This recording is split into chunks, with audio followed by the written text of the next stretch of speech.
Jadcherla MLA Janampally Anirudh Reddy. So Mahabubnagar parliament నియోజకవర్గ పరిధిలో ఈ జడ్చర్ల నియోజకవర్గం ఉంటుంది. సో ఈ అసెంబ్లీ సెగ్మెంట్ గతంలో బీఆర్ఎస్కు కంచుకోటగా ఉండేది. సి లక్ష్మారెడ్డి ఇక్కడి నుంచి వరుసగా 3 సార్లు గెలిచారు. ఆయన హ్యాట్రిక్ విజయం సొంతం చేసుకున్నారు. గతంలో బీఆర్ఎస్ ప్రభుత్వంలో ఆయన మంత్రిగా కూడా పనిచేశారు. అయితే 2023లో మాత్రం కాంగ్రెస్ అభ్యర్థి అనిరుద్ రెడ్డి చేతిలో ఆయన ఓడిపోయారు. అక్కడ జనం మార్పు కోరుకున్నారు. ఆ ఎన్నికల్లో అనిరుద్ రెడ్డికి 86,186 ఓట్లు వచ్చాయి. At the same time BRS అభ్యర్థి అయినటువంటి లక్ష్మారెడ్డికి 71,015 ఓట్లు వచ్చాయి. అంటే 15,171 ఓట్ల మెజారిటీ తోటి ఆయన గెలుపొందారు. సో ఆయనకు వచ్చినటువంటి ఓటింగ్ షేర్ ఎంత అంటే 50.31%. మరి 19 నెలల కాలంలో జడ్చర్లలో అనిరుద్ రెడ్డి ఏ పనులు చేశారు, జనం ఆయనకి ఇచ్చినటువంటి స్కోర్ ఎంత, బిగ్ టీవీ ఎక్స్క్లూజివ్ సర్వేలో తేలినటువంటి విషయాలు ఏంటి మనం చూద్దాం. మనం చూస్తున్నాం ప్లస్ పాయింట్స్ చూస్తున్నాం. ప్రజల్లో అనిరుద్కు మంచి పేరు ఉంది. సమస్యల పరిష్కారానికి రెడీగా ఉంటారు ఎమ్మెల్యే. ఆయన ఎటువంటి సమస్య అయినా కూడా దాదాపుగా పరిష్కారం చేయడం కోసం ప్రయత్నం చేస్తారనే పేరుంది. అందుబాటులో ఒకవేళ లేకపోయినా కూడా, అందుబాటులో ఉంటే ఓకే, అందుబాటులో లేకపోయినా కూడా పనులు చేస్తారు అన్నటువంటి ఒక పేరు ప్లస్ పాయింట్గా ఆయనకు ఉంది. ఎస్, నెక్స్ట్ చూద్దాం ప్లస్ పాయింట్స్.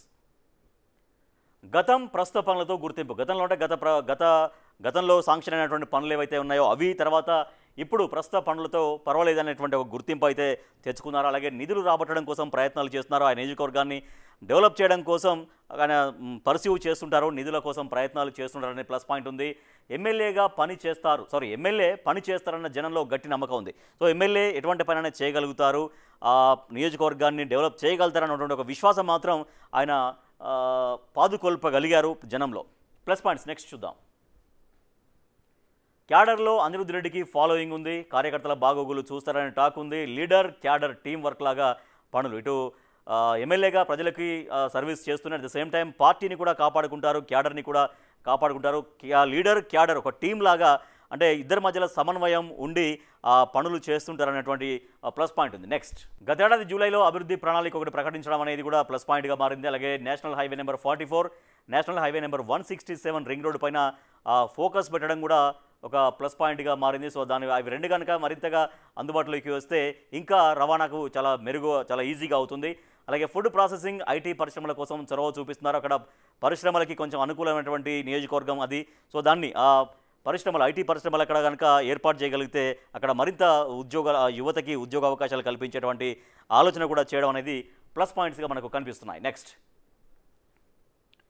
మెరుగైన రోడ్లు, డ్రైనేజీ కోసం కీలక చర్యలు, స్కూళ్లను అప్గ్రేడ్ చేయాలని ప్రణాళికలు, 55,000 మంది విద్యార్థులకు ఫ్రీగా షూస్ పంపిణీ, అంటే చారిటీ కూడా చేస్తున్నారు. 55,000 మంది విద్యార్థులకు షూస్ పంపిణీ చేయడం అనేది కూడా ప్లస్ పాయింట్గా అక్కడ నియోజకవర్గంలో ఆయనకి పేరు తీసుకొచ్చింది.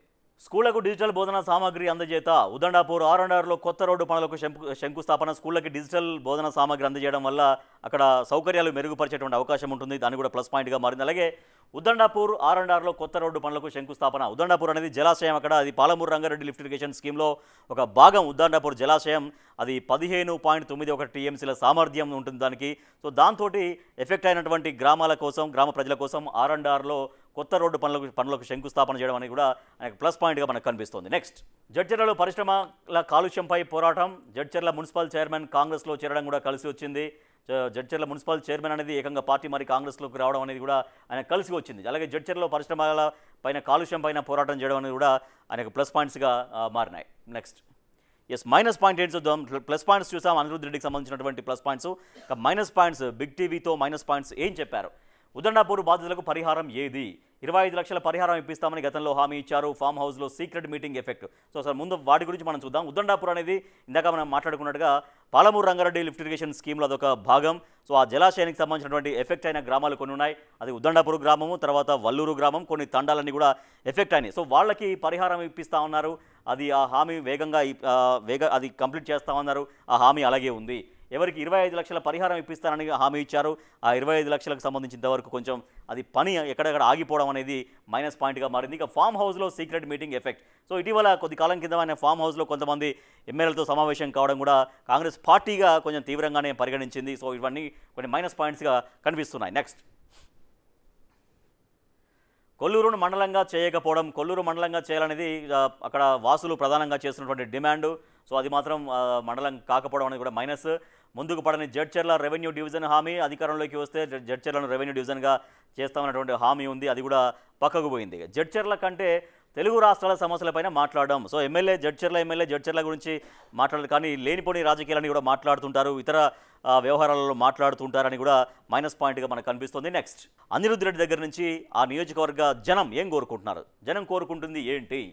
ఉద్దండాపూర్ రిజర్వాయర్ పూర్తి చేయాలి. ఈ ప్రాజెక్టు పూర్తయితే 12 లక్షల ఎకరాలకు సాగునీళ్లు అందుతాయి. కాబట్టి ఈ ప్రాజెక్టును వేగవంతంగా కంప్లీట్ చేయాలనేది ఒక డిమాండ్ వినిపిస్తోంది. అలాగే పెండింగ్ సీసీ రోడ్లు, ఇప్పటిదాకా నియోజకవర్గంలో ఎక్కడైతే పెండింగ్లో ఉన్నాయో సీసీ రోడ్లు, వాటి నిర్మాణం అనేది వేగవంతంగా కంప్లీట్ చేయాలనేది జనం కోరుకుంటున్నారు. నెక్స్ట్, జడ్చర్ల బాలానగర్లో డ్రైనేజీలు అవసరం, అది చేయాల్సినటువంటి అవసరం ఉంది. అలాగే నేషనల్ హైవే అక్కడ ఉంటుంది కాబట్టి నేషనల్ హైవే 44, నేషనల్ హైవే 167ల పైన యాక్సిడెంట్లు తరచుగా అక్కడ జరుగుతుంటాయి. యాక్సిడెంట్లు నివారించడం కోసం కొన్ని చర్యలు తీసుకోవాలని కూడా జనం అక్కడ కోరుకుంటున్నారు. నెక్స్ట్, తాగునీటి సరఫరా పెంచాలి. సహజంగా అందరూ తాగునీటి సరఫరా కోరుకుంటారు. అక్కడ జనం కూడా అదే కోరుకుంటున్నారు.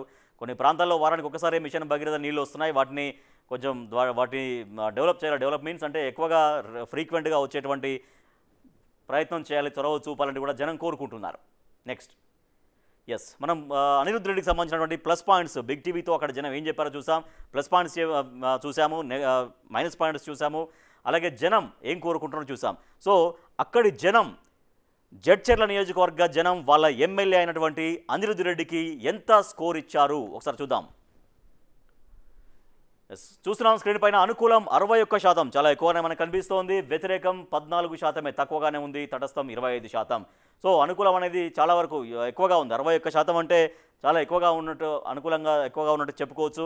సో ఇది మరింత రాబోయే రోజుల్లో ఇంకా పనితీరు మెరుగుపరుచుకొని ప్రజల డిమాండ్స్ ఏవైతే ఉన్నాయో అవన్నీ కూడా ప్రజలకు అందించగలిగితే ఇంకా అది అలాగే కాపాడుకోవచ్చు, అనుకూలతను పెంచుకోవచ్చు. సో అది ఎస్, అనిరుద్ధ్ రెడ్డి గారు, జడ్చర్ల ఎమ్మెల్యే గారు, ఇది మీ స్కోరు. మీ నియోజకవర్గ ప్రజలు బిగ్ టీవీ సర్వేలో మీకు ఇచ్చినటువంటి స్కోర్ ఎంత అంటే 61%.